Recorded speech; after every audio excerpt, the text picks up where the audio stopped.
അസ്സാം വലൈക്കും വറഹമത്തുള്ള.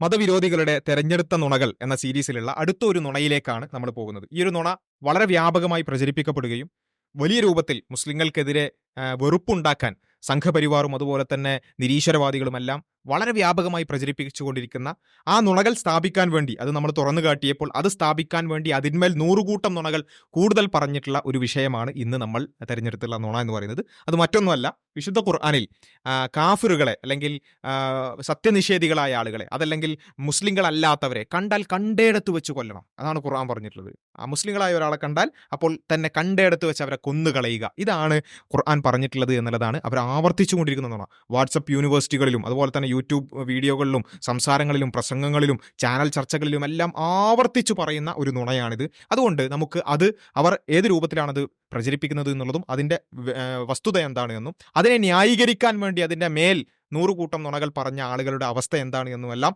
തെളിവുകൾ സഹിതം വളരെ കൃത്യമായിക്കൊണ്ട് തന്നെ അതിൻ്റെ പൂർണ്ണമായ രൂപം പരിശോധിക്കുക എന്നുള്ളതാണ് ഈ ഒരു വീഡിയോയിൽ നമ്മൾ ഉദ്ദേശിച്ചിട്ടുള്ളത്. അപ്പോൾ നമുക്ക് ആദ്യം ഇവർ പ്രചരിപ്പിച്ചുകൊണ്ടിരിക്കുന്ന നുണകളുടെ കുറച്ച് സാമ്പിളുകൾ നമുക്ക് ആദ്യം കേൾക്കാം. ആദ്യം ഒരു മതവിരോധി ഈ അടുത്ത് നടത്തിയിട്ടുള്ള ഒരു സംസാരം തന്നെ നമുക്ക് കേട്ടു തുടങ്ങാം. ഖുറാനിൽ തന്നെ നിങ്ങൾക്ക് കാണാം, കാഫിറുകളെ കണ്ടെടുത്ത് വെച്ച് വെട്ടിക്കൊല്ലണമെന്ന്, അതുപോലെ പതിയിരിക്കണമെന്ന്, ജൂതന്മാരെ നിങ്ങൾ കൊന്നു തള്ളണമെന്ന്, അതുപോലെ ഹദീസ്. അപ്പോൾ കാഫിറുകളെ കണ്ടാൽ കണ്ടെടുത്ത് വെച്ച് കൊല്ലണം, പതിയിരിക്കണം എന്ന് ഖുർആൻ പറയുന്നു. അപ്പോൾ എന്താ, ഒരാളെ കണ്ടാൽ അപ്പോൾ തന്നെ കൊല്ലണം, അല്ലെങ്കിൽ അവരെ കൊല്ലാൻ വേണ്ടി പതിയിരിക്കണം എന്നെല്ലാം വിശുദ്ധ ഖുർആൻ പറയുന്നു എന്നുള്ള നിലക്കാണ് അവിടെ പറഞ്ഞിട്ടുള്ളത്. അതേപോലെ തന്നെ ഇതുവരെ സ്ഥിരം മറ്റുള്ള ആളുകളും ഇത് ആവർത്തിക്കുന്ന നമുക്ക് കാണാൻ പറ്റും. മറ്റൊരു ഉദാഹരണം നമുക്ക് കേൾക്കാം. ഇപ്പോ 9-ാമത്തെ അധ്യായം ഖുർആനിലെ സൂറത്ത് തൗബ, അതിലെ 5-ാമത്തെ വാചകത്തില് സത്യനിഷേധികളെ കണ്ടാൽ കണ്ടടത്ത് വെച്ച് പിരടിക്ക് വെട്ടിക്കൊല്ലാൻ. ആ വിലക്കപ്പെട്ട മാസങ്ങൾ കഴിഞ്ഞാൽ അതിനെ എങ്ങനെ കുളിപ്പിച്ച് ശരിയാക്കിയാലും ആ പെയിന്റടി ഒന്നും അവിടെ സക്സസ് ആകത്തില്ല. അപ്പോൾ സത്യനിഷേധികളെ കണ്ടാൽ അല്ലെങ്കിൽ മുസ്ലിങ്ങളല്ലാത്തവരെ കണ്ടാൽ അപ്പം തന്നെ കൊന്നു കളയുക, ഇത് മാത്രമാണ് അവിടെ ഉള്ളത്. അപ്പോൾ ഇത് ആളുകളോട് ഇത് പറയുമ്പം ആളുകളിൽ ഉണ്ടാക്കുന്ന ഒരു ചിന്ത ഉണ്ട്. മുസ്ലിങ്ങളുടെ ഗ്രന്ഥം എന്ന് പറഞ്ഞാൽ, വിശുദ്ധ ഖുർആൻ എന്ന് പറഞ്ഞാൽ അതെന്താണ്, ഞങ്ങളെയൊക്കെ കൊല്ലാൻ ആഹ്വാനം ചെയ്യുന്ന ഒരു ഗ്രന്ഥമാണെന്നുള്ളതാണ് പറഞ്ഞു വെക്കുന്നത്. ഇത് ആക്ച്വലി എന്താ വെച്ചാൽ ലിയാക്കത്ത് മുതൽ ലിയാക്കത്താകട്ടെ, ആരിഫാകട്ടെ, ജബ്ബാറാകട്ടെ, ഈ പറഞ്ഞ ജാമിദ ആകട്ടെ, ഇവരൊക്കെ സംഘപരിവാറിന് വേണ്ടി പണിയെടുക്കുന്ന ആൾക്കാരാണ്. അതിൽ ചില ആളുകൾ ഞങ്ങൾ സംഘപരിവാറിൻ്റെ ആളുകളല്ല എന്ന് വ്യക്തമാക്കി ഭയങ്കര പരിശുദ്ധമായിക്കോളും നിലനിൽക്കും. പക്ഷേ യഥാർത്ഥത്തിൽ ഇത്തരം വിഷയങ്ങൾ വരുമ്പോൾ അതിനെ പിടിച്ച് തൂങ്ങി, അതായത് നമ്മൾ മനസ്സിലാക്കണം, പല ഹിന്ദു കുടുംബങ്ങളിൽ ഉള്ള വാട്സപ്പ് ഗ്രൂപ്പുകളിലടക്കം ഇവരുടെ വീഡിയോകൾ ഷെയർ ചെയ്യപ്പെട്ടുകൊണ്ടിരിക്കുകയാണ്. എന്നിട്ട് അവർ തെറ്റിദ്ധരിക്കപ്പെടുകയാണ്. യഥാർത്ഥത്തിൽ ന്യൂട്ടൺ പറഞ്ഞ പോലെ ബുദ്ധിയും ബോധവും ഇല്ലാത്ത ആളുകളാണ് ഇവർ എന്നുള്ളതിന് ഏറ്റവും വലിയ തെളിവാണിത്.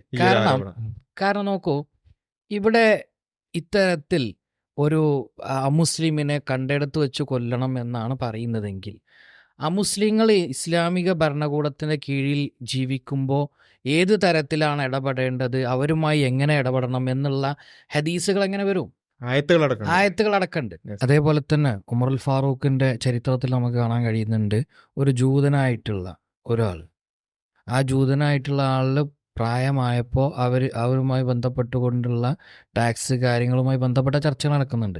ഇത്തരം വിഷയങ്ങളൊക്കെ എന്താണ് കാണിക്കുന്നത്, അവിടെയുള്ള നോൺ മുസ്ലിംസ് ആയിട്ടുള്ള അമുസ്ലിങ്ങളായിട്ടുള്ള ആളുകളെ എങ്ങനെ കൈകാര്യം ചെയ്യണമെന്നാണ് പറഞ്ഞിട്ടുള്ളത്. അപ്പോൾ ഇത് യഥാർത്ഥത്തിൽ എനിക്ക് മനസ്സിലായ കാര്യം, ഇവർ സംഘപരിവാറിന് വേണ്ടി പ്രവർത്തിക്കുക. അപ്പോൾ ഇതിൽ സംഭവിക്കുന്നത് ഈ നിഷ്കളങ്കരായിട്ടുള്ള പല ആളുകൾക്കും തെറ്റിദ്ധാരണ സൃഷ്ടിക്കുക, എന്നിട്ട് അവർക്ക് വോട്ട് ബാങ്ക് വേണ്ടിയിട്ടുള്ള ഒരു കാര്യങ്ങൾ ചെയ്തു കൊടുക്കുന്ന ആളുകളായിട്ട് ഇവർ നിലനിൽക്കുന്നു. അല്ലെങ്കിലും ഒരു ഇസ്ലാമിക സാമ്രാജ്യം സ്പെയിൻ മുതൽ ഇന്ത്യ വരേക്കോ അല്ലെങ്കിൽ ചൈന വരേക്കൊക്കെ വ്യാപിച്ച് നിൽക്കുന്ന ആ ഒരു സാഹചര്യത്തിൽ നമുക്കറിയാം, അത്രയും വലിയ അല്ലെങ്കിൽ ലോകത്തിൻ്റെ ഓൾമോസ്റ്റ് ഇസ്ലാമിന് കീഴിലുണ്ടായിരുന്ന ആ ഒരു സാഹചര്യം, അവിടെ എത്രയധികം ജൂതന്മാരും അതുപോലെ തന്നെ മറ്റ് മതസ്ഥരായ ആളുകളും പലതരത്തിലുള്ള വിശ്വാസികളെല്ലാവരും കോക്സിസ്റ്റ് ചെയ്തിരുന്നു എന്നുള്ള ഒരു വളരെ കൃത്യമായൊരു യാഥാർത്ഥ്യം അവിടെ ഉണ്ട്. അപ്പോൾ ഖുർആനിൻ്റെ യഥാർത്ഥ ഇൻ്റർപ്രിട്ടേഷൻ അതാണെങ്കിൽ, അതായത് ഒരു മുസ്ലിമിനോട് പറയുകയാണ്, നീ ഒരു കാഫിറിനെ കണ്ടാൽ കൊന്നിരിക്കണം, അങ്ങനെ കണ്ടാൽ കണ്ടെടുത്ത് വെച്ച് കൊന്നിരിക്കണം എന്നായിരുന്നുവെങ്കിൽ ഒരിക്കലും ഒന്നുകിൽ ഇസ്ലാം എക്സിസ്റ്റ് ചെയ്യില്ല, അല്ലെങ്കിൽ ബാക്കിയുള്ളവർ എക്സിസ്റ്റ് ചെയ്യില്ല. അപ്പോൾ ഉറപ്പാണ്. അപ്പോൾ ഇത് അങ്ങനെയല്ല എന്നുള്ളത് വളരെ കൃത്യമാണ്. അപ്പോൾ അവിടെയാണ് നമ്മൾ ശരിക്കും നമ്മുടെ ആദ്യത്തെ പോഡ്കാസ്റ്റിലടക്കം പറഞ്ഞിട്ടുള്ളത്, ഇത് അതല്ല, ഇത് സന്ദർഭത്തിൽ നിന്നും അടർത്തിയെടുത്ത് ഉപയോഗിക്കുന്നതാണെന്ന് പറഞ്ഞു. അപ്പോൾ അതിനെ ന്യായീകരിക്കാൻ വേണ്ടിയിട്ട് പറഞ്ഞില്ല. അതിലേക്ക് നമുക്ക് വരാം. ഇനി മറ്റൊന്നെന്താ, ഇപ്പോൾ മുഗളര് ഇന്ത്യ എത്രയോ കാലം ഭരിച്ചു. മുഗളര് ഭരിച്ചിട്ട് ഇവിടെ കണ്ടയിടത്ത് വെച്ച് കൊല്ലുക എന്നാണ് പറയുന്നതെങ്കിൽ ഇവിടെ ഏതെങ്കിലും ഒരു ഹിന്ദു അല്ലെങ്കിൽ മറ്റ് മുസ്ലിങ്ങൾ ഏതെങ്കിലും ബാക്കി വെക്കൂ? അതെ അതെ അതിനുള്ള ശക്തി അവർക്ക് ഉണ്ടായിരുന്നു. അപ്പൊ ഇത് പച്ചക്കളവാണ്. അപ്പൊ അതേ ഇന്ത്യയിൽ ഇരുന്നു കൊണ്ടാണ് ഇവർ ഈ കളവ് പടച്ചു വിടുന്നത് എന്നുള്ളതാണ് നമുക്ക് ഇതിലായിട്ട് അത്ഭുതമായിട്ട് തോന്നുന്നൊരു കാര്യം. അതെ, ഇത് ഈ ഖുർആന്റെ ഒരു ആയത്ത് മുമ്പും ശേഷമുള്ള ആയത്തുകൾ വായിച്ചാൽ തന്നെ തീരാവുന്നുള്ളൂ. ഇപ്പോൾ ഈ ആയത്ത് ഒന്ന് വരുന്നത് 293 ഉം. 190 191 വായിച്ചാൽ അത് വളരെ കൃത്യമായി പറയുന്നുണ്ട്. എന്താണ്? നിങ്ങൾ യുദ്ധം ചെയ്യുക, നിങ്ങളുമായി യുദ്ധത്തിന് വരുന്നവരുമായി. അവിടെ പോലും നിങ്ങൾ അതിരെ ലംഘിക്കരുതെന്നും പറയുന്നുണ്ട്. അതെ അതെ അത് കഴിഞ്ഞുള്ള ആയത്തിൽ പറയുന്നത് നിങ്ങൾ അവരെ പുറത്താക്കുക, അവർ നിങ്ങളെ പുറത്താക്കിയിട്ട് നിന്ന് നിങ്ങളവർ പുറത്താക്കിയതുപോലെ അവരെ പുറത്താക്കുക എന്നുള്ളത്. അതെ. അപ്പൊ ആയത്ത് ഇവിടെ അപ്ലിക്കബിൾ ആക്കണമെങ്കിൽ ഇവിടെ നമ്മൾ ആരെങ്കിലും പുറത്താക്കണമല്ലോ. അതെ അതെ പിന്നെ 9:5 വരെയാണ്. 9:5 കൂടുതൽ എക്സ്പ്ലിസിറ്റ്. അതെ മറ്റു ഖുറാനിലെ മറ്റു ആയത്തുകളെക്കാളൊക്കെ ഏറ്റവും എക്സ്പ്ലിസിറ്റ് ആയിട്ട് ഈ കോൺടെക്സ്റ്റ് വിശദീകരിക്കുന്ന ഒരു ആയത്താണ് 9:5. തഫ്സീർ പോലും വായിക്കാതെ തഫ്സീർ just പോലും വായിക്കാതെ ഇപ്പൊ ആയത്തുകൾ മാത്രം വായിച്ചാൽ പോലും വളരെ ക്ലിയർ ആണ്. ക്ലിയറായിട്ട് മനസ്സിലാവുന്നത്. കാരണം കാരണം ഏറ്റവും ഫ്രീക്വന്റ് ആയിട്ട് കൊണ്ടുവരുന്ന ഒരു ആയത്താണ് 9:5. അതെ അതെ പക്ഷെ ഏറ്റവും ക്ലിയർ എക്സ്പ്ലിസിറ്റ് ആയിട്ട് ഇവർ പറയുന്നത് തെറ്റാണെന്ന് കാണിക്കുന്ന ആയത്ത് കൂടിയാണ് 9:5. കാരണം 9:1 തൊട്ട് അത് നമുക്ക് മുമ്പിൽ എന്തായാലും 9:4 തഫ്സീറുകൾ അടക്കം വെച്ച് നമുക്ക് പരിശോധിക്കാം. 9:4 പറയുന്നത് നിങ്ങളുമായി നല്ല രീതിയിൽ നിൽക്കുന്നവർ നിങ്ങൾ നല്ല രീതിയിൽ നിൽക്കണം. അതന്നെ 9:7 പിന്നെയും ആവർത്തിച്ച് Yes. പറയുന്നുണ്ട്. 9:13 അവരാണ് ആദ്യം തുടങ്ങിയതെന്ന് പറയുന്നുണ്ട്. വളരെ കൃത്യം നമ്മൾ വിശദീകരിക്കുന്നതായിരിക്കും. അതേപോലെ തന്നെ നമുക്ക് ഹദീസുകളിലേക്ക് പോകുകയാണെങ്കിൽ നബി സല്ലല്ലാഹു അലൈഹി വസല്ലം പറയുന്നത് കാണാൻ കഴിയും. ആരെങ്കിലും മുസ്ലിങ്ങളുമായി കരാറിലിരിക്കുന്ന അല്ലെങ്കിൽ മുസ്ലിങ്ങളുമായി സമാധാന കരാറിൽ നിൽക്കുന്ന ആളുകളെ വധിക്കുകയാണെങ്കിൽ അവന് സ്വർഗം ലഭിക്കില്ല, സ്വർഗത്തിന്റെ പരിമളം പോലും ലഭിക്കില്ല എന്നാണ് പറയുന്നത്. അതെ. അതുപോലെ ഇമാം ഷാഫി 40 വർഷത്തെ വഴിദൂരത്തോളം അതെ. അകറ്റി നിർത്തപ്പെടുന്നു. അത്രയും ദൂരത്ത് നിന്നാണെങ്കിൽ പോലും നമുക്ക് അതിന്റെ ഗന്ധം കിട്ടും. പക്ഷെ അതുപോലും അയാൾക്ക് ലഭിക്കില്ല എന്നാണ് പറയുന്നത്. അല്ല, ഇതില് വളരെ ക്ലിയർ ആണ്. ആ ഒരു ഹദീസ് വളരെ കൃത്യമായിട്ട് മനസ്സിലാക്കണം. അതായത് ഒരു സാധാരണ ഇപ്പൊ ഇവിടെ ആരെയാണോ ഇവർ തെറ്റിദ്ധരിപ്പിക്കാൻ ശ്രമിക്കുന്നത്, ഇപ്പൊ മുസ്ലിങ്ങളല്ലാത്ത ആളുകളോട് പറഞ്ഞ് നിങ്ങളെ കൊല്ലാൻ നടക്കുന്നവരാണെന്നല്ല, അവരെ കൊന്നാൽ സ്വർഗത്തിന്റെ പരിമളം ലഭിക്കില്ല എന്നാണ് എന്ത് പറഞ്ഞിട്ടുള്ളത്, വളരെ കൃത്യമായിട്ട് ഹദീസിൽ പറഞ്ഞിട്ടുള്ളത്. അപ്പോൾ ഇത് കരാറിലിരിക്കുന്നത്, അപ്പോൾ ഈ കരാർ എന്നൊക്കെ പറഞ്ഞാൽ ആൾക്കാർക്ക്, അതായത് കോ എക്സിസ്റ്റൻസിനുള്ള ഒരു കരാർ. ഇപ്പൊ ഇന്ത്യയിലാണെന്നുണ്ടെങ്കിൽ ഒരു കരാർ എന്ന് പറഞ്ഞാൽ സാധാരണ ആൾക്കാർക്ക് മനസ്സിലാവും, പക്ഷെ ലിയാക്കത്തിന് മനസ്സിലാവില്ല ഏതാണ് കരാർ. ഏതാണ് കരാർ. അപ്പോൾ ഏതായാലും ഇന്ത്യയിലാണെങ്കിൽ ഒരു ഭരണഘടന, അതിലൂടെ അങ്ങനെ ഒരു കരാറിൽ ആണ് നമ്മൾ നിൽക്കുന്നത്. ലോകത്തിൽ തന്നെ പൊതുവേ നമ്മൾ കരാറിലാണ്. ഇപ്പം ആ കരാർ നിലനിൽക്കുന്നിടത്ത് ഒരിക്കലും, അല്ലെങ്കിൽ അഥവാ ആ പീസ്ഫുൾ ആയി കോക്സിസ്റ്റ് ചെയ്യുന്നിടത്ത് ഒരിക്കലും എന്ത് ചെയ്യാൻ പാടില്ല, ഈ പറഞ്ഞ രൂപത്തിൽ ഒരു അമുസ്ലിമിനെ കൊല്ലരുത്, അല്ലെങ്കിൽ മുസ്ലിം അല്ലാത്ത ഒരാളെ കൊന്നാൽ സ്വർഗത്തിന്റെ പരിമളം ലഭിക്കില്ല എന്ന് പറഞ്ഞതിനാണ് എന്ത് ചെയ്യുന്നത്, നേരെ ഉൾട്ടയായി വ്യാഖ്യാനിക്കുന്നത് എന്നുള്ളതാണ്. അതെ, മുസ്ലിം പണ്ഡിതന്മാർക്കിടയിൽ പല വിഷയത്തിലും പല അഭിപ്രായങ്ങളുണ്ട്. പക്ഷെ കരാറുള്ള ഒരാളെ ആക്രമിക്കാൻ പാടില്ല എന്നുള്ള കാര്യത്തിൽ രണ്ടഭിപ്രായം മുസ്ലിം പണ്ഡിതന്മാർക്കിടയിലില്ല. യെസ്, അതെ. അപ്പൊ അവർക്ക് ആർക്കും യാതൊന്നും മനസ്സിലായിട്ടില്ല. അവർക്ക് ആർക്കും ഇവിടെ ഇത് അപ്ലിക്കബിൾ അല്ല, ഈ സാഹചര്യത്തിൽ അപ്ലിക്കബിൾ അല്ല. അത് എന്താണ്, യുദ്ധവും അതും അതിന് സമാനമായ സാഹചര്യങ്ങൾ ഉണ്ടാകുന്ന സാഹചര്യത്തിലാണ് എന്നുള്ളത് മനസ്സിലായില്ല എന്നുള്ളതാണ്. ഇമാം ഷാഫി റഹ്മുള്ള പറയുന്നത് മുസ്ലിങ്ങൾ ദാറുൽ ഹറബിൽ അഥവാ യുദ്ധഭൂമിയിലേക്ക് പ്രവേശിക്കുകയാണ് ഓൺ പീസ്ഫുൾ ടേംസ്, സമാധാനത്തിന്റെ കരാറൊക്കെ വെച്ചിട്ട്, അതായത് സമാധാനത്തോടെയാണ് ഞാനിവിടെ വന്നിരിക്കുന്നതെന്ന് പറഞ്ഞുകൊണ്ട് മുസ്ലിങ്ങളുമായി അമുസ്ലിം രാജ്യങ്ങളിലേക്ക് പ്രവേശിക്കുകയാണ് എങ്കിൽ അവിടെ അയാൾ, ഇവിടെ പറയുന്നത് ഇങ്ങനെയാണല്ലോ, നമ്മൾ കൊല്ലാത്തത് നമുക്കതിനുള്ള കഴിവില്ലാത്തതുകൊണ്ടാണ് എന്നുള്ളത്. ഇമാം ഷാഫി റഹ്മുള്ള പറയുന്നത് നമുക്ക് അവരുടെ സ്വത്ത് മോഷ്ടിക്കാനുള്ള ഒരു അവസരം ലഭിക്കുകയാണ്. അത്തരം സാഹചര്യത്തിൽ നമ്മൾ അത് മോഷ്ടിക്കാൻ പാടില്ല. അത് ചെറിയ തുകയാണെങ്കിലും വലിയ തുകയാണെങ്കിലും.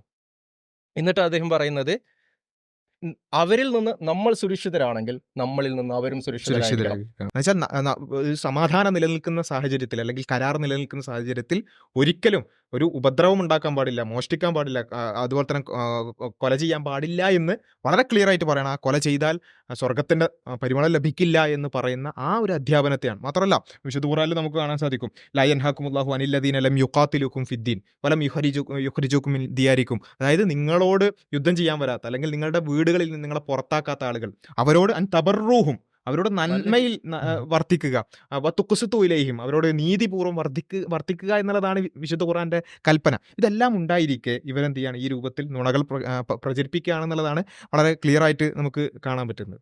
അപ്പം ഇവർ ബേസിക്കലി പറഞ്ഞു വരുന്നത് മുസ്ലിങ്ങൾക്ക് ഇത്രയും അധികാരവും മറ്റു കാര്യങ്ങളെല്ലാം ഉണ്ടായിട്ടും അവർക്ക് അവസരം കിട്ടിയിട്ടില്ല എന്നാണ് ബേസിക്കലി പറയുന്നത്.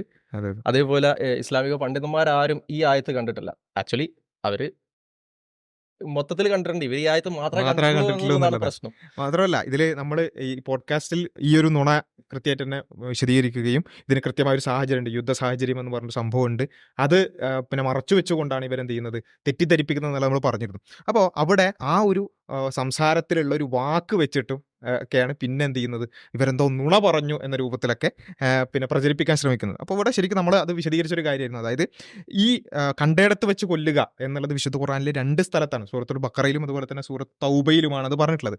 ബക്കറയിലാണെങ്കിൽ എക്സ്പ്ലിസിറ്റ് ആയിട്ട് തന്നെ പറയുന്നത്, തൊട്ട് മുമ്പുള്ള ആയത്തിൽ നിങ്ങളോട് യുദ്ധം ചെയ്യാൻ വരുന്നവരോട് തിരിച്ച് യുദ്ധം ചെയ്യുക, ആ യുദ്ധവുമായി ബന്ധപ്പെട്ടുകൊണ്ട് എന്ത് ചെയ്യണം, നിങ്ങളെ കണ്ടയിടത്ത് വെച്ച് കൊല്ലുക എന്നുള്ള ആ ഒരു കാര്യം വളരെ ക്ലിയർ ആയിട്ട് യുദ്ധം എന്ന് തന്നെ യുദ്ധക്കളത്തിൽ ഉള്ള ഒരു കാര്യത്തെക്കുറിച്ച് വളരെ കൃത്യമായിട്ട് കാണാൻ.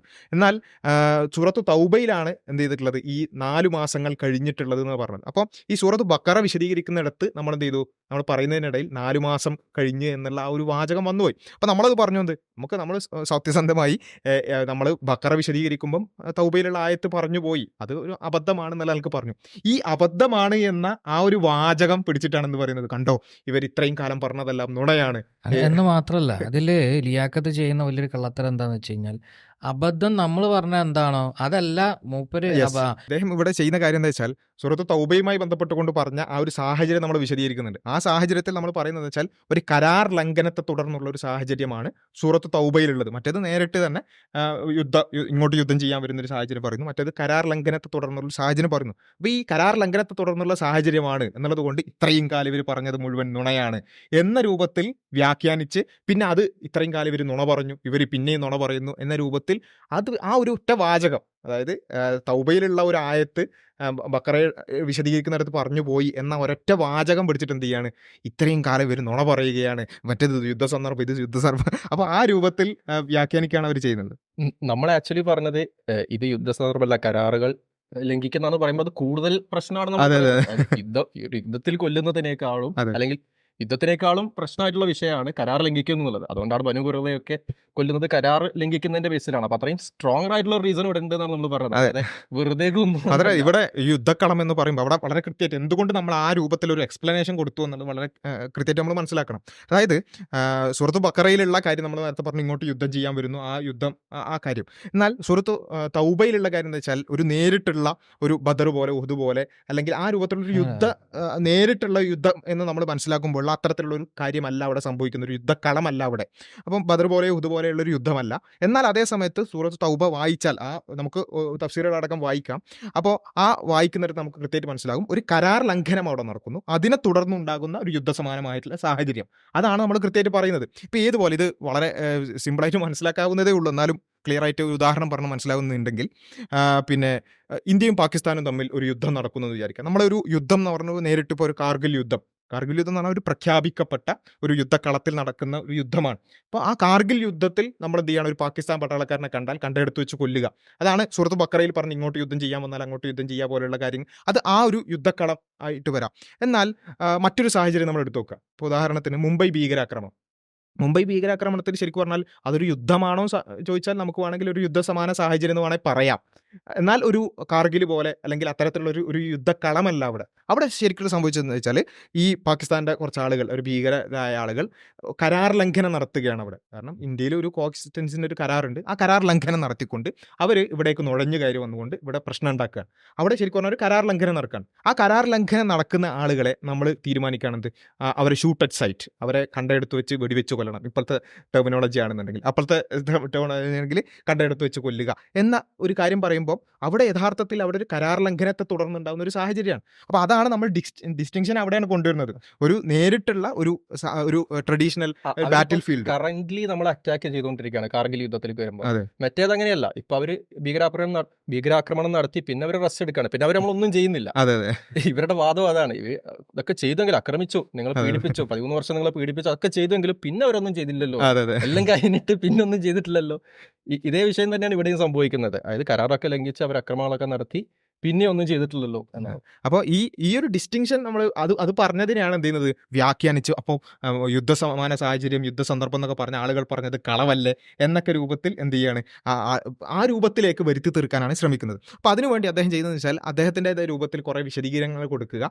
എന്നിട്ട് അതിൻ്റെ ഇടയിൽ അയാൾ ചെയ്യുന്നതെന്ന് വെച്ചാൽ, പിന്നെ ഇതിന് വിശദീകരണങ്ങൾ നിങ്ങൾ കൊണ്ടുവരും, അപ്പോൾ നിങ്ങൾ അമാനി മൗലവിൻ്റെ തഫ്സീറൊക്കെ കൊണ്ടുവരുമായിരിക്കും, അത് സുന്നികൾ എടുക്കൂലല്ലോ. അപ്പോൾ നമ്മളെന്തായാലും ആ ഒരു കാര്യത്തെ തീരുമാനമാക്കാൻ തന്നെയാണ് ഇന്ന് എന്നാണ് തീരുമാനിച്ചിട്ടുള്ളത്. ഓക്കെ, അപ്പോൾ നമ്മളെ സംബന്ധിച്ചിടത്തോളം ഈ സൂറത്ത് തൗബയിൽ പറഞ്ഞിട്ടുള്ളത് എന്താണ് എന്ന് വിശദീകരിക്കാൻ നമ്മുടെ കയ്യിൽ പിന്നെ അമാനി മൗലവിയുടെ തഫ്സീർ ഉണ്ട്. അതിൽ നമുക്ക് ഇതിൻ്റെ സാഹചര്യം എന്താണ് എന്നുള്ളത് നമുക്ക് നോക്കാം. ഇനി ഈ പറഞ്ഞ ആളുടെ ഒരു പിന്നെ പ്രശ്നം പോലെ സുന്നികളായ ആളുകൾ അല്ലെങ്കിൽ മറ്റുള്ള ആളുകൾ അത് അംഗീകരിക്കില്ല എന്നാണ് പ്രശ്നം എന്നുണ്ടെങ്കിൽ നമുക്ക് എന്ത് ചെയ്യാം, അതിനൊരു പരിഹാരം എന്നുള്ള നിലക്ക് പിന്നെ അബ്ദുറഹ്മാൻ മഖ്ദൂമി പൊന്നാനിയുടെ പിന്നെ വിശദീകരണം എന്തിട്ടുണ്ട്, വ്യാഖ്യാനവും നമ്മൾ കൊണ്ടുവന്നിട്ടുണ്ട്. അപ്പോൾ ഇതിലെല്ലാത്തിലും എന്താണ് പറഞ്ഞത്, വിശുദ്ധ ഖുർആൻ സുന്നീന്നോ മുജാഹിദെന്നോ ഒരു തലക്കുള്ള വ്യത്യാസവും ഇല്ലാതെ എല്ലാവരും വിശദീകരിച്ചത് എന്താണ് എന്ന് നമുക്ക് എന്ത് ചെയ്യാം, ഇതിൽ പരിശോധിച്ച് നോക്കാം. അപ്പോൾ മനസ്സിലാവും ആരാണ് കളവ് പറഞ്ഞത്, ആരാണ് തെറ്റിദ്ധരിപ്പിക്കുന്നത് എന്ന് മനസ്സിലാകുന്നതാണ്. അപ്പോൾ ഇതിൻ്റെ ഒന്നാമത് എനിക്ക് തോന്നുന്നത് ഈ തഫ്സീറിലേക്ക് കടക്കുന്നതിന് മുമ്പ് എന്താണ് ആ സാഹചര്യം എന്നുള്ളത് ക്ലിയറായി വിശദീകരിക്കപ്പെടേണ്ടതുണ്ട് എന്നാണ് എനിക്ക് തോന്നുന്നത്. ഹുദൈബിയ സന്ധി എന്ന് പറയുന്ന ഒരു സന്ധി, അത് നമ്മൾ കൃത്യമായി മനസ്സിലാക്കേണ്ടത്, പലപ്പോഴും പ്രവാചകൻ സല്ലല്ലാഹു അലൈഹി വസല്ലമക്കെതിരെ ഇവിടെ യമുക്കളും സംഘികളൊക്കെ എപ്പോഴും എടുത്തു പറയുന്നൊരു കാര്യം, അദ്ദേഹം യുദ്ധക്കൊതിയനായിരുന്നു, യുദ്ധത്തിനെ പ്രോത്സാഹിപ്പിച്ചിരുന്നു എന്നുള്ളത്. എന്നാൽ യഥാർത്ഥത്തിൽ മക്കയിലെ മുശ്രിക്കുകൾ പിന്നെ ഇവിടെ ഒരു സന്ധിക്ക് തയ്യാറാണ് എന്ന നിലക്ക് വന്നപ്പോൾ അദ്ദേഹം അതിന് എന്ത് ചെയ്തു, അതിനു വേണ്ടിയിട്ട് അദ്ദേഹം പ്രവർത്തിച്ചെന്ന് മാത്രമല്ല, ഈ ഹുദൈബിയ സന്ധിയിൽ പലതും മുസ്ലിങ്ങൾക്ക് എതിരായിട്ടുള്ളതായിരുന്നു. അപ്പോൾ നമുക്ക് കൃത്യമായിട്ട് ചരിത്രം പരിശോധിക്കുമ്പോൾ അറിയാൻ പറ്റുന്നത് എന്താ വെച്ചാൽ, മക്കയിൽ നിന്നും മുസ്ലിം ആയിക്കൊണ്ട് വന്ന ഒരു വ്യക്തി ഉണ്ടായിരുന്നു. അദ്ദേഹം അവിടെ എത്തുന്ന സമയത്ത് സന്ധി തയ്യാറായി കഴിഞ്ഞിട്ടുണ്ട്. അപ്പോൾ അദ്ദേഹത്തെ തിരിച്ചയക്കുകയാണ്. എന്തുകൊണ്ടാണെന്ന് അറിയൂ, ഈ ഹുദൈബിയ സന്ധിയിൽ കൃത്യമായി തന്നെ പിന്നെ പറയുന്നുണ്ട്, മദീനയിൽ നിന്ന് മക്കയിലേക്ക് ഒരാൾ പോവുകയാണെന്നുണ്ടെങ്കിൽ അവർ തിരിച്ചയക്കേണ്ടതില്ല. മക്കയിൽ നിന്ന് മദീനയിലേക്ക് ഒരാൾ മുസ്ലിം ആയിക്കൊണ്ട് ചെന്ന് കഴിഞ്ഞാൽ അവരെ തിരിച്ചയക്കണം എന്ന് പറയുന്നുണ്ട്. അപ്പം അതിൽ പോലും എന്ത് ചെയ്യുന്നുണ്ട്, പ്രവാചകൻ അത് സമ്മതിക്കുകയാണ്. അത്രമാത്രം വിട്ടുവീഴ്ച നടത്തിയിട്ടൊരു സന്ധിയിൽ ഏർപ്പെടുന്നു. എന്നാൽ അങ്ങനെ ഉണ്ടായിട്ട് പോലും മക്കാരെന്താ ചെയ്യുന്നത്, ആ സന്ധി ലംഘിക്കുകയാണ്. ഏറ്റവും വലിയ എന്താ പറയുക, ക്രിമിനൽ മൈൻഡിൻ്റെ അങ്ങേയറ്റം എന്ന് വേണമെങ്കിൽ പറയാം. കാരണം അത്രയും വിട്ടുവീഴ്ച ചെയ്തിട്ടുള്ളൊരു സന്ധിയെ പോലും അവർ അത് ലംഘിച്ചുകൊണ്ട് അക്രമങ്ങൾ നടത്തി. ഈ വിഷയമാണ് യഥാർത്ഥത്തിൽ ഇവിടെ സൂറത്ത് തൗബയിൽ പറയുന്നതും. അതിനുശേഷം യുദ്ധവുമായി ബന്ധപ്പെട്ടുകൊണ്ട് യുദ്ധപ്രഖ്യാപനമാണ് യഥാർത്ഥത്തിൽ അതിൽ വേണ്ടി തരുന്നത്. മാത്രമല്ല ഇതിൽ ശരിക്കും നമ്മൾ മനസ്സിലാക്കേണ്ടത് ഇങ്ങനെയുള്ളൊരു കോ എക്സിസ്റ്റൻസിൻ്റെ ഒരു സാഹചര്യം അവിടെ നിലനിൽക്കുകയാണ്. മാത്രമല്ല അത് ഏകദേശം 10 വർഷത്തോളം ഒരു യുദ്ധമില്ലാത്ത ഒരു സാഹചര്യം ഉണ്ടാകാൻ വേണ്ടി എന്ത് ചെയ്യാണ്, റസൂൽ ഒരു കരാർ ഉണ്ടാക്കുകയാണ്. അതാണ് യഥാർത്ഥത്തിൽ ഹുദൈബിയ സന്ധി എന്ന് പറയുന്നത്. അപ്പോൾ അവിടെ അങ്ങനെ മുന്നോട്ട് പോകുമ്പോൾ പോലും ഇവർ നിരന്തരമായിക്കൊണ്ട് മറുഭാഗത്ത് ഇതിനെ പിന്നെ അതിനെ ലംഘിച്ചുകൊണ്ടിരിക്കുകയും കരാർ ലംഘനങ്ങൾ നടത്തിക്കൊണ്ടിരിക്കുകയും ചെയ്യുന്നു. ആ കരാർ ലംഘനത്തെ തുടർന്നാണ് ശരിക്കും പറഞ്ഞാൽ ഒരു മക്കം ഫത്ത്ഹ് അല്ലെങ്കിൽ മക്ക വിജയം പോലും അവർ കരാർ ലംഘിച്ചത് കൊണ്ടുണ്ടാകുന്ന ഒരു പരിണിതിയാണ് നമുക്ക് വേണമെങ്കിൽ പറയാം. ആ രൂപത്തിൽ ഉള്ള ഒരു സാഹചര്യം ഉണ്ടാകുന്നു. അങ്ങനെ അതിന് ശേഷവും പിന്നീടും പിന്നെ തബൂക്ക് യുദ്ധം പോലെയുള്ള യുദ്ധങ്ങൾ നടക്കുന്നു. അവിടെയും വീണ്ടും പിന്നെ മക്കൾക്ക് ചുറ്റിരുന്നു കൊണ്ടും അല്ലെങ്കിൽ മദീനക്ക് ചുറ്റിരുന്നു കൊണ്ടും എല്ലാം ഇവർ പതിയിരുന്നു കൊണ്ട് ആക്രമണങ്ങൾ നടത്തുകയും നിരന്തരമായി ആക്രമണങ്ങൾ നടത്തിക്കൊണ്ടേയിരിക്കുകയും ഈ കരാർ ലംഘനം ഇവരുടെ ഒരു സ്ഥിരം പണിയാവുകയും ചെയ്യുകയാണ് യഥാർത്ഥത്തിൽ അവിടെ സംഭവിക്കുന്നത്. അപ്പോൾ അങ്ങനെ ഒരു സമാധാനപൂർവമായ ഒരു അന്തരീക്ഷം ഇല്ലാതാക്കുന്ന ഒരവസ്ഥ അവിടെ ഉണ്ടാവുകയാണ്. മാത്രമല്ല അതിനെ തുടർന്നാണ് ബനു ഖുസ ഗോത്രത്തിനെ ബനു ബക്കർ ഗോത്രം അതിൻ്റെ അവസാനത്തെ ഒരു ട്രിഗർ എന്ന് വേണമെങ്കിൽ പറയാവുന്ന ഏകദേശം 15ഓളം ആളുകളെ കൊന്നു എന്നും അതുപോലെ തന്നെ സ്ത്രീകളെ പിടിച്ചു കൊണ്ടുപോവുക, ഇതുപോലെയുള്ള കാര്യങ്ങളൊക്കെ ഇവർ വീണ്ടും നടത്തുകയാണ്. ഇങ്ങനെ അതായത് സമാധാനപൂർവ്വം ജീവിക്കാനുള്ള ഒരു കരാർ നിലനിൽക്കുകയും ആ കരാറിനെ ലംഘിച്ചുകൊണ്ട് ഇവർ വീണ്ടും ആക്രമണങ്ങൾ നടത്തുക, അതിക്രമണങ്ങൾ നടത്തുക, പതിയിരുന്നു കൊണ്ട് ആക്രമണങ്ങൾ നടത്തുക, ഇത് സ്ഥിരമായപ്പോൾ ആണ് എന്ത് ചെയ്യുന്നത്, അവിടെ സൂറത്തു തൗബ അവതരിക്കുന്നത്. ഞാൻ നേരത്തെ പറഞ്ഞതുപോലെ സൂറത്തു തൗബയുടെ ഇപ്പം അമാനി മൗലവിയുടെയോ അല്ലെങ്കിൽ മഖ്ദൂമിയുടെയോ ഒന്നും പരിഭാഷ വായിക്കണമെന്നില്ല. ഈ തൗബ എന്താണ് അല്ലെങ്കിൽ ആ ആയത്തുകൾ വായിച്ചാൽ തന്നെ എന്ത് ചെയ്യും, അത് വളരെ ക്ലിയർ ആയിട്ട് മനസ്സിലാവും. അപ്പോൾ അതിൻ്റെ തുടക്കത്തിൽ തന്നെ നമുക്ക് കാണാൻ സാധിക്കുന്നത് ഇങ്ങനെയുള്ളൊരു കരാറിൻ്റെ ഒരു സാഹചര്യം, ആ കരാറിൻ്റെ സാഹചര്യം പറഞ്ഞുകൊണ്ട് ആ കരാറിൽ നിന്നുള്ള ഒരു വിടുതലാണ് ശരിക്കും പറഞ്ഞാൽ എന്ത് ചെയ്യുന്നത്, ഇതിൻ്റെ ഒന്നാമത്തെ ആയത്ത് തന്നെ. അതായത് ബറഅതു മിനല്ലാഹി വറസൂലിഹി, അള്ളാഹുവിൽ നിന്നും അവൻ്റെ റസൂലിൽ നിന്നുമുള്ള ഒരു ബാധ്യത ഒഴിവാകലാണ് ഇവിടെ, അതിൻ്റെ ഒരു പ്രഖ്യാപനമാണ് ഇവിടെ നടക്കുന്നത്. ഇലല്ലദീന ആഹത്തും മിനൽ മുശ്രിക്കീൻ. ഒരാളുകൾ ഏതാണ് കരാർ അല്ലെങ്കിൽ കരാറുണ്ടോ, കരാറുണ്ടെന്നുള്ളത് എവിടെയാണ് തെളിവ്? ഒന്നാമത്തെ ആയത്താണ് തെളിവ്. മുശ്രിക്കുകൾ അതായത് ബഹുദൈവ വിശ്വാസികളിൽ നിന്ന് നിങ്ങൾ കരാറ് നടത്തിയിട്ടുള്ളവരോട് കരാറിന്റെ പേരില്ല, പേരില്ല. ഏതാണ് ആ കരാർ അല്ലെ? അപ്പോൾ അത് വളരെ ക്ലിയർ ആയിട്ട് എന്ത് ചെയ്യുന്നുണ്ട്, ആ കരാർ നടത്തിയിട്ടുള്ള ആളുകളോട് അതിൽ നിന്നും വിടുതൽ പ്രഖ്യാപിക്കുകയാണ് എന്നതാണ് ഒന്നാമത്തെ ആയത്ത് തന്നെ. ശരിക്കും പറഞ്ഞാൽ ഈ തൗബയിൽ എന്തുകൊണ്ട്, തൗബ എന്ന് പറഞ്ഞാൽ ബിസ്മില്ലാത്ത സൂറത്താണ്. ആ ബിസ്മില്ലാത്ത എന്തുകൊണ്ട് ബിസ്മില്ല എന്നുള്ളതിന് പണ്ഡിതന്മാർ വിശദീകരണമായിട്ട് പറഞ്ഞത് പോലും ഇങ്ങനെയുള്ള ഒരു വളരെ കലുഷിതമായ ഒരു സാഹചര്യത്തിൽ കരാർ വിടുതലാണ് പ്രഖ്യാപിക്കുന്നത് എന്നതാണെന്ന് പോലും വിശദീകരിച്ച ആളുകൾ. മാത്രമല്ല ഇതിൽ നമുക്ക് അതിൻ്റെ ആമുഖത്തിൽ തന്നെ അമാനിമൂലിയുടെ തഫ്സീറിൽ നമുക്ക് കാണാൻ സാധിക്കും. ഈ സൂറത്ത് മുഴുവനും അല്ലെങ്കിൽ മിക്ക ഭാഗവും ഹിജ്റ 9-ാം കൊല്ലത്തിൽ തബൂക്ക് യുദ്ധകാലത്തും അതിനുശേഷവുമായി അവതരിച്ചതാകുന്നു. തബൂക്ക് യുദ്ധത്തിന്റെ കാലഘട്ടത്തിലും അതിനുശേഷവുമായിട്ടാണ് എന്ത് ചെയ്യുന്നത്, ഇത് അവതരിക്കുന്നത്. ആദ്യത്തെ ഏതാനും വചനങ്ങൾ തിരുമേനി യുദ്ധം കഴിഞ്ഞു മടങ്ങുമ്പോഴായിരുന്നു അവതരിച്ചതെന്ന് പലതും പറയുന്നു എന്ന രൂപത്തിൽ ആ തബൂക്ക് യുദ്ധത്തിന് ശേഷമുള്ള ആ ഒരു സാഹചര്യം പറയുകയാണ്. എന്നിട്ട് അടുത്ത ആയത്ത്, ഇത് നമ്മൾ ആയത്ത് വായിച്ചാൽ തന്നെ ക്ലിയർ ആണ്, എന്നാലും നമുക്ക് എന്ത് ചെയ്യാം, തഫ്സീറുകൾ അടക്കം പരിശോധിച്ചുകൊണ്ട് ഇതിന്റെ കാര്യത്തിലൊരു തീരുമാനമാക്കാം.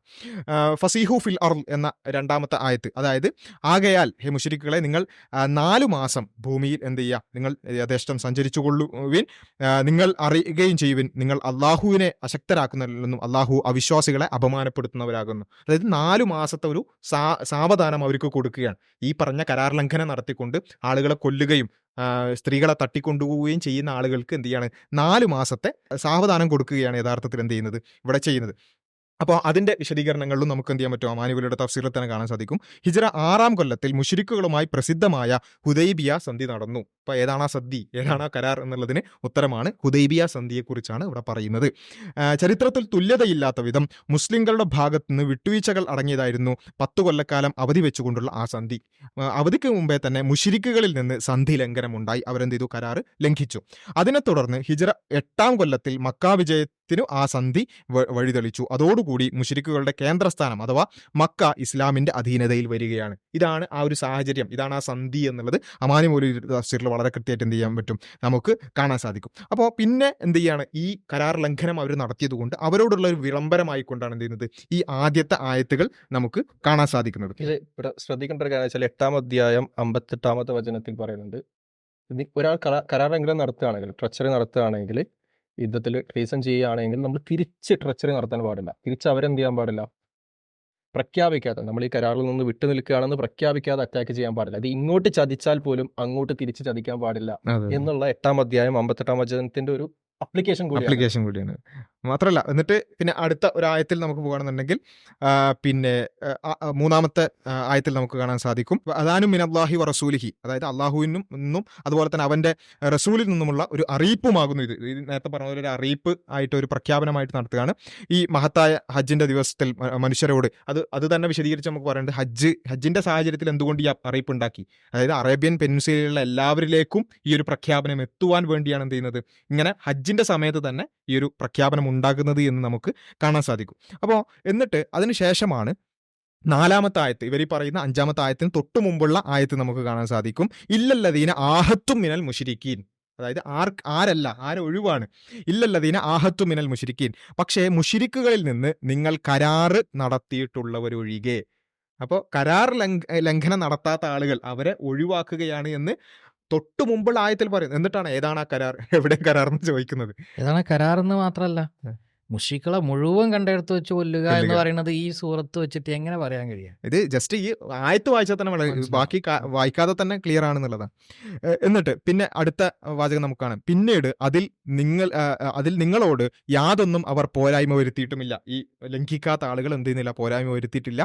നിങ്ങൾക്കെതിരിൽ ഒരാൾക്കും അവർ പിന്തുണ നൽകിയിട്ടുമില്ല. അതായത് കരാർ ലംഘനത്തിന്റെ വിഷയത്തിൽ നിങ്ങൾ ആക്രമിക്കാൻ ആരെയും പിന്തുണച്ചിട്ടില്ല. അങ്ങനെയുള്ള ആളുകളെ ഒഴിവാക്കണമെന്നാണ് പറഞ്ഞിട്ടുള്ളത്. അപ്പോൾ അവർക്ക് അവരുടെ കാലം അഥവാ അവധി വരേക്കുമുള്ള കരാർ നിങ്ങൾ പൂർത്തിയാക്കുവിൻ. ഈ പറഞ്ഞ 10 വർഷം എന്നൊക്കെ നമ്മൾ കരാർ ചെയ്തിട്ടുള്ള ആ വർഷം നിങ്ങൾ പൂർത്തിയാക്കുക. നിശ്ചയമായും അള്ളാഹു സൂക്ഷ്മത പാലിക്കുന്നവരെ ഇഷ്ടപ്പെടുന്നു. അപ്പോൾ ഈ കരാർ ലംഘനം നടത്താത്ത ആളുകളെ നിങ്ങൾ ഒഴിവാക്കുക എന്ന് വളരെ എക്സ്പ്ലിസിറ്റ് ആയിട്ട് എന്ത് ചെയ്യുന്നുണ്ട്. ഒഴിവാക്കുക എന്ന് പറയുമ്പോൾ അത് സ്പഷ്ടമാക്കി പറയാം. അടുത്ത വീഡിയോയിൽ അയാൾ പറയും, നീ അവിടുന്ന് ഒഴിവാക്കാൻ പറഞ്ഞു. അതിന് കൃത്യമായി തന്നെ അവരുമായിട്ട് കരാറ് നിലനിർത്തണമെന്നും അവർക്കെതിരെ യാതൊരുവിധ നടപടിയും, അതായത് യുദ്ധമോ മറ്റൊന്നും നടത്തരുത് എന്ന് ഖുർആൻ സ്പഷ്ടമായി പറയുന്ന ഈ വചനത്തിൽ നിന്ന് തന്നെ ലിയാഖത്തും മറ്റുള്ളവർ പറയുന്ന മുഴുവൻ പൊളിച്ചു കളയുന്നുണ്ട്. മാത്രം ഇനി അടുത്ത ആയത്തിലേക്ക് വരെ അതാണ് ഇവർ ഉദ്ദേശിച്ചുകൊണ്ടിരിക്കുന്ന ആയത്ത്. അതായത് ഫൈദൻ സലഹ അഷ്ഹുറുൽ ഖുറും, അതായത് ആ യുദ്ധം നിഷിദ്ധമായ ആ പ്രഖ്യാപിക്കപ്പെട്ട 4 മാസം 2 രൂപത്തിലും പണ്ഡിതന്മാർ വിശദീകരിച്ചിട്ടുണ്ട്. യുദ്ധനിഷിദ്ധമായ 4 മാസമാണെന്നും അതുപോലെ തന്നെ ഈ പറഞ്ഞ 4 മാസമാണ് എന്ന് വിശദീകരിച്ചവരുണ്ട്. അപ്പോൾ ഏതായാലും ആ 4 മാസം കഴിഞ്ഞാൽ മുശ്രിക്കുകളെ നിങ്ങൾ വധിക്കുവിൻ, അവരെ കെട്ടിയെടുത്ത് വെച്ച് നിങ്ങൾ വധിക്കുവിൻ, അവരെ പിടിക്കുകയും അവരെ ഉപരോധിക്കുകയും എല്ലാ പതിസ്ഥലത്തും അവർക്ക് വേണ്ടി പതിയിരിക്കുകയും ചെയ്യുവിൻ. അതായത് അവരെ കണ്ടെടുത്ത് വെച്ച് കൊല്ലുക, അതേപോലെ തന്നെ അവർക്ക് വേണ്ടി പതിയിരിക്കുക. അന്നത്തെ കാലത്തുള്ള യുദ്ധത്തിൽ നമ്മൾ പൊതുവെ ഉപയോഗിക്കുന്ന അത്തരത്തിലുള്ള കാര്യങ്ങളെല്ലാം നിങ്ങൾ ചെയ്യുവിൻ. അവരെ ഉപരോധിക്കുക, പതിയിരിക്കുക, അതുപോലെ തന്നെ കണ്ടാൽ കൊല്ലുക പോലെയുള്ള കാര്യങ്ങൾ ചെയ്യുക. ആരെ? ഈ കരാർ ലംഘിച്ച ആളുകളെ. അപ്പം ഇനി എന്നിട്ട് ഫഇൻ താബു വഖാമു സ്വലാത്ത്, അതായത് അവർ പശ്ചാത്തപിക്കുകയും നിസ്കാരം നിലനിർത്തുകയും സക്കാത്ത് കൊടുക്കുകയും ചെയ്യുന്ന പക്ഷം അവരെ അവരുടെ വഴി ഒഴിവാക്കി വിട്ടുകൊടുക്കുകയും ചെയ്യുക. ഇന്നല്ലാഹ അഫൂർ റഹീം, തീർച്ചയായും അള്ളാഹു പൊറുക്കുന്നവരും കരുണാനിധിയുമാണ്. ഈ കരാർ ലംഘിച്ച ആളുകൾ അവർ ഇസ്ലാമിലേക്ക് കടന്നു വരികയാണെന്നുണ്ടെങ്കിൽ, ഈ പറഞ്ഞ നിസ്കാരവും സക്കാത്തും അടക്കം പിന്നെ പാലിക്കാൻ തയ്യാറായിക്കൊണ്ട് കടന്നു വരികയാണെന്നുണ്ടെങ്കിൽ അവർക്ക് അള്ളാഹു പുറത്തു കൊടുത്തിരിക്കുന്നു എന്നുള്ള ഒരു കാര്യമാണ് അതിനെ തുടർന്ന് ഉണ്ടാകുന്നത്. അതിനുശേഷം ഇനി വീണ്ടും നമ്മൾ അടുത്ത ആയത്ത്, 5-ാമത്തെ ആയത്താണ് ഇവർ ഉന്നയിക്കുന്നത്. 6-ാമത്തെ ആയത്തിലും 4-ാമത്തെ ആയത്തും ഇവർക്കെതിരാണ്, 6-ാമത്തെ ആയത്തും ഇവർ പറയുന്നതിനെതിരാണ്. ഈവൻ പിന്നെ 5-ാമത്തെ ആയത്തിന്റെ പകുതിയും ഇവർക്കെതിരാണ്. ആകെ ഒരു ആയത്തിന്റെ ഒരു കഷണം മാത്രമാണ് ഇവരുടെ കയ്യിലുള്ളത് എന്നുള്ളതാണ്. ഇനി 6-ാമത്തെ ആയത്ത് നമ്മൾ വായിച്ചു നോക്കുക. പിന്നെ നബിയെ, മുശ്രിക്കുകളിൽ നിന്ന് ഏതെങ്കിലും ഒരാൾ നിന്നോട് രക്ഷ അഥവാ അഭയം തേടിയെങ്കിൽ അവൻ അള്ളാഹുവിൻ്റെ വചനം കേൾക്കുന്നതുവരെ അവന് അഭയം നൽകുക. പിന്നെ അവനെ അവൻ്റെ അഭയസ്ഥാനത്ത് എത്തിച്ചു കൊടുക്കുകയും ചെയ്യുക. അത് അവർ അറിഞ്ഞുകൂടാത്ത ഒരു ജനതയായതുകൊണ്ടത്രേ. അതായത് ഇങ്ങനെയൊക്കെ ഉണ്ടായിട്ടും ഏതെങ്കിലും ഈ ബഹുദൈവ വിശ്വാസികളായ ആളുകൾ നിങ്ങളുടെ അടുത്ത് അഭയം നേടി വന്നാൽ അവർക്ക് ഖുർആൻ കേൾപ്പിച്ചു കൊടുക്കുന്നതുമായി ബന്ധപ്പെട്ടുകൊണ്ടാണ് പറഞ്ഞിട്ടുള്ളത്. അപ്പോൾ ഇതിനടക്കം വിശദീകരിക്കാൻ അല്ലെങ്കിൽ വ്യാഖ്യാനിക്കാൻ ശ്രമിക്കുന്നുണ്ട്. അമാനി പോലെ വളരെ കൃത്യമായിട്ട് തന്നെ അതെന്താണ് എന്ന് പറഞ്ഞത് നമുക്ക് തഫ്സീറിൽ തന്നെ വായിക്കാം. മുസ്ലിങ്ങളുമായി കരാറുകളൊന്നും നിലവിലില്ലാത്തവരും കണ്ടയിടത്ത് വെച്ച് വധിക്കപ്പെടാൻ അനുവദിക്കപ്പെട്ടവരുമായ മുശ്രിക്കുകളാണെങ്കിൽ പോലും, അതായത് ഈ പറഞ്ഞ കണ്ടെടുത്ത് വെച്ച് കൊല്ലണം എന്ന് പറഞ്ഞ് ഇങ്ങോട്ട് ആക്രമിച്ച് നമ്മളെ ഉപദ്രവിച്ച മുശ്രിക്കുകളാണെങ്കിൽ പോലും അവരിൽ നിന്ന് ആരെങ്കിലും ഖുർആൻ കേട്ട് മനസ്സിലാക്കാൻ ഉദ്ദേശിച്ച് മുസ്ലിങ്ങളെ സമീപിച്ചാൽ അവർക്ക് അഭയം നൽകുകയും ഖുർആൻ കേൾപ്പിച്ചു കൊടുക്കുകയും ചെയ്യണം. അവർക്ക് അഭയം നൽകിക്കൊണ്ട് ഖുർആൻ കേൾപ്പിച്ചു കൊടുക്കണം. അവർ വിശ്വസിച്ചാലും ഇല്ലെങ്കിലും ശരി. അപ്പോൾ ഇവർ പറയുന്നത് വെച്ചാൽ പിന്നെ ഉള്ളത് ഖുർആൻ കേട്ട് അവർ വിശ്വസിച്ചേ പറ്റുള്ളൂ, അല്ല എല്ലാവരും മുസ്ലിം ആയേ പറ്റുള്ളൂ, അതിനപ്പുറത്തേക്ക് ഒരു ഓപ്ഷൻ ഇല്ല എന്നാണ് പറയുന്നത്. അങ്ങനെയല്ല, വളരെ കൃത്യമായിട്ട് കാണാൻ സാധിക്കും. അവർ വിശ്വസിച്ചാലും ഇല്ലെങ്കിലും ശരി പിന്നീട് അവരുടെ അഭയസ്ഥാനത്ത് നാട്ടിലും ജനങ്ങളിലും സുരക്ഷിതമായി എത്തിച്ചു കൊടുക്കുകയും ചെയ്യണം. ആരെങ്കിലും ഖുർആൻ കേൾക്കണമെന്ന ആഗ്രഹത്തോടൊക്കെ വന്നാൽ അവരെ പിടിച്ച് കൊല്ലുകയല്ല വേണ്ടത്, മറിച്ച് അവർക്ക് ഖുർആൻ കേൾപ്പിച്ചു കൊടുക്കുക. അതിനുശേഷം അവരുടെ ജനതയുടെ അടുത്തും അവരുടെ സ്ഥലത്തും സുരക്ഷിതമായി കൊണ്ട് എത്തിച്ചു കൊടുക്കുകയും ചെയ്യുക എന്ന്. ഖുർആൻ കേൾക്കുക എന്ന് പറഞ്ഞതുകൊണ്ട് വിവക്ഷ ഇസ്ലാമിനെ പറ്റി സാമാന്യമായെങ്കിലും അവർ പഠിക്കുക എന്നതാകുന്നു. അപ്പോൾ ഇത് വളരെ ക്ലിയർ ആയിട്ട് എന്ത് ചെയ്യുന്നുണ്ട്, അതിൽ പറഞ്ഞിട്ടുണ്ട് എന്നുള്ളതാണ്. അപ്പോൾ ഇത് കഴിഞ്ഞിട്ട് വീണ്ടും 7-ാമത്തെ ആയത്ത് കൂടി വായിച്ചാൽ ഇവരുടെ എല്ലാ കളവും അതോടുകൂടി പൊളിയുന്നുള്ളതാണ് മനസ്സിലാക്കുന്നത്. അതായത് എങ്ങനെയാണ് ആ മുശ്രിക്കുകൾ അള്ളാഹുവിൻ്റെ അടുക്കലും അവൻ്റെ റസൂലിൻ്റെ അടുക്കലും ഒരു കരാർ ഉണ്ടാക്കുന്നത്? നിങ്ങൾ മസ്ജിദുൽ ഹറാമിൻ്റെ അടുക്കൽ വെച്ച് കരാർ നടത്തിയിട്ടുള്ളവരല്ലാതെ, എന്നാൽ അവർ നിങ്ങളോട് ചൊവ്വിന് നിലകൊള്ളുമ്പോൾ നിങ്ങൾ അവരോടും ചൊവ്വിന് നിലകൊള്ളുവിൻ. അവർ നിങ്ങളോട് നല്ല രൂപത്തിൽ കരാർ പാലിച്ചുകൊണ്ട് നിലകൊള്ളുകയാണെങ്കിൽ അവരോടും നിങ്ങൾ എന്ത് ചെയ്യുക, നല്ല രൂപത്തിൽ നിലകൊള്ളുക. നിശ്ചയമായും അള്ളാഹു സൂക്ഷ്മത പാലിക്കുന്നവരെ ഇഷ്ടപ്പെടുന്നു. അതായത് കരാർ പാലിച്ചിട്ടുള്ള ആളുകളോട് നിങ്ങളും അതേപോലെ തന്നെ നല്ല രൂപത്തിൽ നിലകൊള്ളണം. എന്നിട്ട് അത് വളരെ കൃത്യമായിട്ട് തന്നെ ഏതൊക്കെ ഗോത്രങ്ങളാണത് അങ്ങനെ ചെയ്തിട്ടുള്ളത് എന്നടക്കം അമാനി മൗലവിയുടെ തഫ്സീറിൽ നമുക്ക് കാണാൻ സാധിക്കും. അതായത് ഖുറൈശികളുടെ ഭാഗത്തു നിന്ന് സന്ധി ലംഘനം ഉണ്ടായിത്തീരുകയും അത് മക്ക വിജയത്തിന് കാരണമായി തീരുകയും ചെയ്തു. എന്നാൽ ബനു കിനാന, ബനു ലംറത്ത് എന്നീ 2 ഉപഗോത്രങ്ങൾ സന്ധി നിശ്ചയങ്ങൾ ശരിക്കും പാലിച്ചിരുന്നു. അതായത് ഈ ആളുകളിൽ തന്നെ പെട്ട ബനു കിനാനയും അതുപോലെ തന്നെ ബനു ലംറത്തും എന്ത് ചെയ്തിട്ടുണ്ട്, കരാർ പാലിച്ചിട്ടുണ്ട്. അവരെ ഉദ്ദേശിച്ചാണ് അവർ ചൊവ്വിന് നിലകൊള്ളുന്ന കാലത്തോളം അവരോട് അങ്ങോട്ടും ചൊവ്വിന് നിലകൊള്ളണമെന്ന് പറഞ്ഞിട്ടുള്ളത് എന്നാണ്. അപ്പം വളരെ ക്ലിയറായി സന്ധി ലംഘിച്ചിട്ടുള്ള, കരാറ് ലംഘിച്ചിട്ടുള്ള ആളുകളെയാണ് എന്ത് ചെയ്യുന്നിട്ടുള്ളത്, ഈ പറഞ്ഞ അങ്ങോട്ടുള്ള ഒരു പ്രഖ്യാപനം നടത്തുന്നത്. ഇനി അങ്ങോട്ട് നിങ്ങളോടുള്ള ഈ ഒരു സമീപനമായിരിക്കും എന്നുള്ള ഒരു പ്രഖ്യാപനം നടത്തുന്നുള്ളത് വളരെ ക്ലിയറാണ്. മാത്രമല്ല സന്ധി ലംഘിച്ചിട്ടുള്ള ആളുകൾക്ക് തന്നെ അവർ അഭയം ചോദിച്ചു വരികയാണെന്നുണ്ടെങ്കിൽ ഖുർആൻ കൽപ്പിച്ച് അവർക്ക് അഭയം കൊടുക്കണം എന്ന് പറയുന്നു. സന്ധി പാലിച്ച ആളുകളോട് അതേപോലെ ഏറ്റവും നല്ല രൂപത്തിൽ അങ്ങോട്ട് പെരുമാറണമെന്നും പറയുന്നു എന്നുള്ളതാണ് വളരെ ക്ലിയർ ആയിട്ട് നമുക്കിവിടെ കാണാൻ സാധിക്കുന്നത്. നമ്മളിനി അബ്ദുറഹ്മാൻ മഖ്ദൂമി പൊന്നാനിയുടെ തഫ്സീർ എടുത്ത് നോക്കുകയാണ്. ഇതിൽ 1-ാമത്തെ ആയത്തിൻ്റെ അദ്ദേഹത്തിൻ്റെ തഫ്സീർ എന്ന് പറഞ്ഞാൽ ഹിജ്റ 6-ാം കൊല്ലമാണ് നബി സല്ലല്ലാഹു അലൈഹി വസല്ലമയും മക്കക്കാരും തമ്മിൽ ഹുദൈബിയ സന്ധി നടന്നത്. ഹുദൈബിയ സന്ധിയെക്കുറിച്ച് കൃത്യമായി തന്നെ ഇതിൽ പറയുന്നുണ്ട്. ഇനി അതിന്റെ വിശദാംശങ്ങളാണ് പിന്നീട് വരുന്നത്. ബനൂ ബക്കർ ഗോത്രം ആക്രമിച്ച കാര്യമൊക്കെ അവിടെ. ആക്രമിച്ച കാര്യങ്ങൾ, പിന്നെ നബിയുമായി സഖ്യം ചെയ്തിട്ടുള്ള ബനു ഖുസാ ഗോത്രക്കാരെ മക്കക്കാരുമായി സഖ്യത്തിലുള്ള ബനു ബക്കർ ഗോത്രക്കാരെ ആക്രമിച്ചു. ഇതുമായിട്ട് ബന്ധപ്പെട്ടിട്ട് ഇനി അത് കഴിഞ്ഞതിന് ശേഷം മൂന്നാമത്തെ ആയത്തിൻ്റെ വ്യാഖ്യാനമായിട്ട് അദ്ദേഹം പറഞ്ഞു, ഹിജ്റ 9-ാം വർഷം ദുൽഹജ്ജ് 10-നാണ് അലി റളിയല്ലാഹു മേൽ പറഞ്ഞ വിളംബരം നടത്തിയത്. ഇവിടെ 4 മാസത്തെ അവധി നിശ്ചയിച്ചത് നബിയുമായി അവധി നിശ്ചയിക്കാതെ കരാർ ചെയ്യുകയും എന്നിട്ടത് ലംഘിക്കുകയും ചെയ്തവർക്കാണ്. കൃത്യമായി തന്നെ പറയുന്നു. ഈ 4 മാസം കഴിയുന്നത് വരെ അവർക്ക് നിർഭയരായി നടക്കാം. അതിനു മുമ്പ് സത്യത്തിലേക്ക് മടങ്ങുകയും ചെയ്യാം. 4 മാസം കഴിഞ്ഞാൽ പിന്നെ യുദ്ധാവസ്ഥയാണ്. ഇനി നമ്മൾ 4-ാമത്തെ ആയത്തിന് നബി തിരുമേനിയുമായി നടത്തിയ ഈ 4-ാമത്തെ എന്ന് പറയുന്നത് സന്ധിയിൽ നിലനിൽക്കുന്നവരുമായി നല്ല രീതിയിൽ പോകണമെന്നാണ് പറഞ്ഞിട്ടുള്ള ആയത്താണ്. നബി തിരുമേനിയുമായി നടത്തിയ സമാധാന സന്ധി ലംഘിക്കാത്ത കക്ഷികളുണ്ടായിരുന്നു. അവരുമായുള്ള സന്ധി അതിൻ്റെ കാലാവധി വരെ നിലനിൽക്കും എന്നാണ് ഈ വാക്യം. ഇനി 5-ാമത്തിൽ കൃത്യമായി തന്നെ ഇവരെടുത്ത് പറയുന്ന 5-ാമത്തെ ആയത്തിന് കൃത്യമായി തന്നെ അദ്ദേഹം പറഞ്ഞു, സമാധാന കരാർ ലംഘിച്ച ബഹുദൈവ വിശ്വാസികൾക്ക് 4 മാസത്തെ അവധിയാണ് കൊടുത്തിരിക്കുന്നത്. ആ അവധി കഴിഞ്ഞാൽ പിന്നെ സമാധാനം കഴിഞ്ഞു, ശത്രുക്കൾക്കെതിരെ പിന്നെ എന്ത് നടപടിയും സ്വീകരിക്കാം. പിന്നെ 6-ാമത്തത്, മേൽപ്പറഞ്ഞ ബഹുദൈവ വിശ്വാസികൾ തന്നെ മുസ്ലിങ്ങളോട് രക്ഷ തേടിയാൽ ഖുർആൻ കേട്ട് മനസ്സിലാക്കാൻ വേണ്ടി അവർക്ക് രക്ഷ നൽകണം. പിന്നീട് സുരക്ഷിതമായി ജീവിക്കാൻ പറ്റിയ സ്ഥലത്ത് അവരെ എത്തിച്ചു കൊടുക്കണം.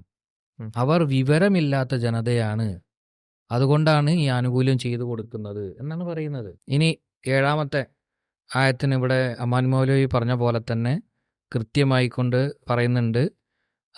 പിന്നെ ഹുദൈബിയ സന്ധിയാണ് ഇവിടെ വെച്ച് നടന്നത്. അതിൽ പങ്കെടുത്ത ബനു കിനാന, ബനു ഇമ്ര തുടങ്ങിയ ഗോത്രക്കാർ കരാർ ലംഘനം നടത്തിയിട്ടില്ല. അതുകൊണ്ട് അവരുമായി നീതിയിൽ വർത്തിക്കണം. ഖുറൈശ് തുടങ്ങിയ ചില ഗോത്രങ്ങൾ കരാർ ലംഘിച്ചു. അതിനാൽ അവരുമായി കരാർ പാലിക്കേണ്ട ബാധ്യത മുസ്ലിങ്ങൾക്കില്ല. അപ്പോൾ കരാറിനെ കുറിച്ച് പറയുന്നുണ്ട്, യുദ്ധത്തെക്കുറിച്ച് പറയുന്നുണ്ട്.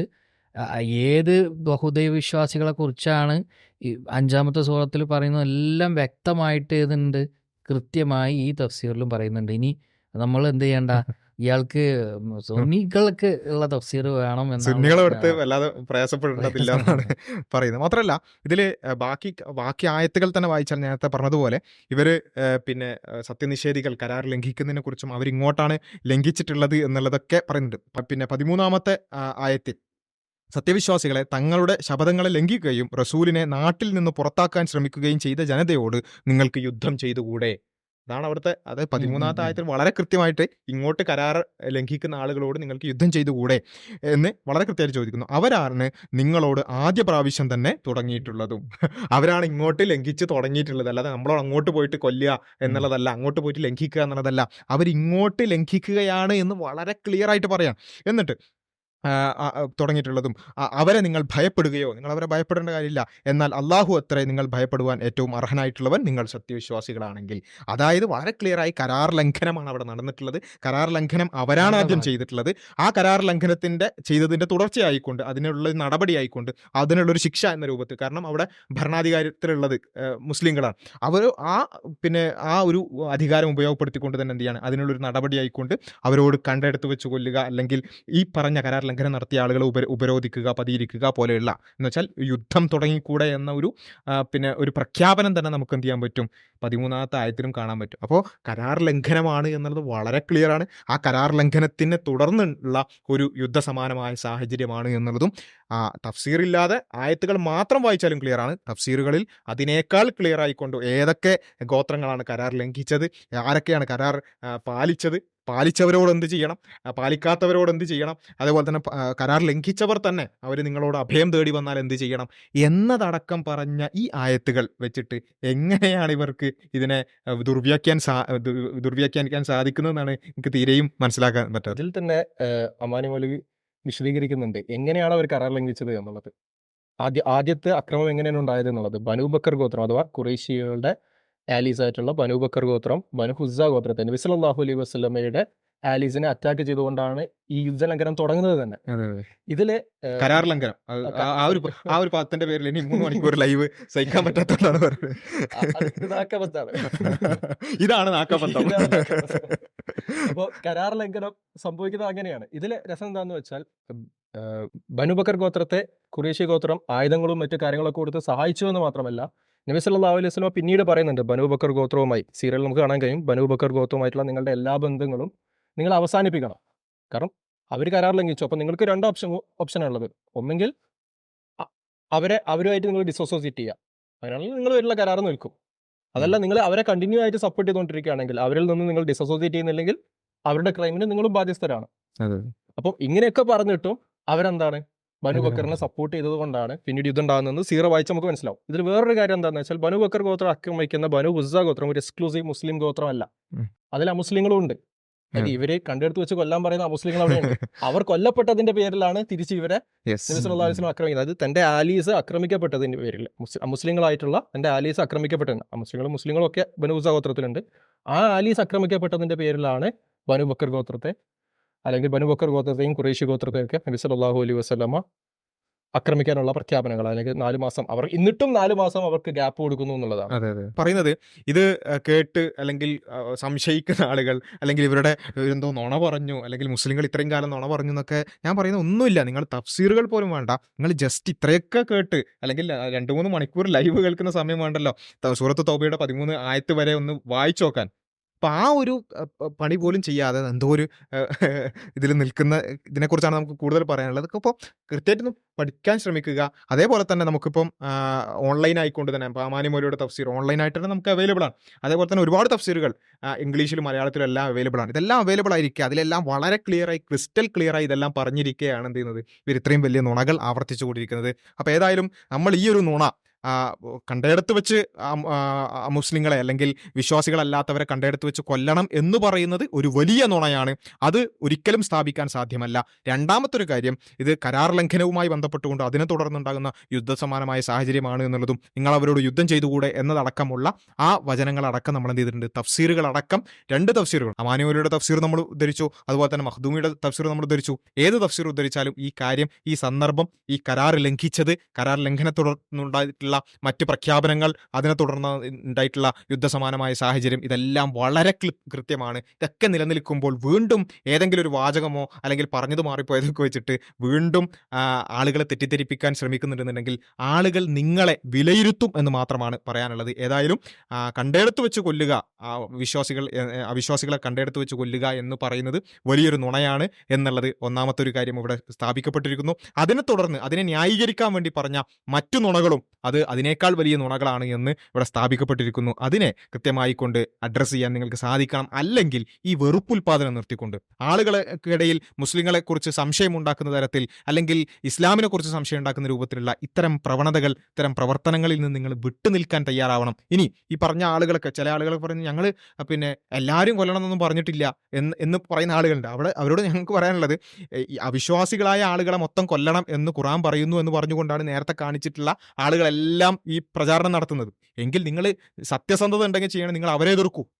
അവരോട് നിങ്ങൾ പറയണം, അങ്ങനെയല്ല ഖുറാനിലുള്ളത്, അത് വേറൊരു സാഹചര്യമാണ് എന്ന് നിങ്ങൾ പറയൂ. അതെന്താ നിങ്ങൾ പറയാത്തത്? അത് പറയാൻ നിങ്ങൾക്ക് സാധിക്കില്ല.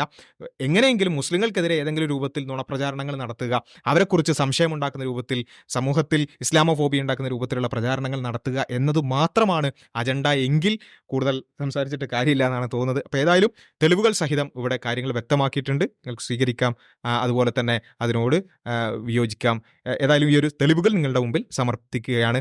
ബാക്കി നുണകൾ അടുത്ത വീഡിയോകളിൽ നമുക്ക് ഡിസ്കസ് ചെയ്യാം.